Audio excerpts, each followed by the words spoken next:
Hello everyone, welcome to Geeker Mag. In today's video, I'm going to show you how to clear search history and website data in Safari on your iPhone. Before that, I'm trying to hit 30,000 subscribers. Please subscribe the channel as this encourages me in creating more similar videos. Open Settings. Scroll down to bottom and tap on Apps. Again scroll down and locate Safari and tap on it. Scroll down to History and Website Data section and then tap on Clear History and Website Data.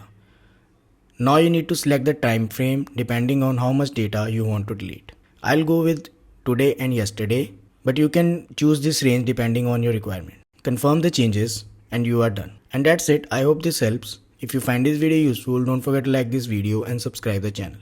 Thanks for watching.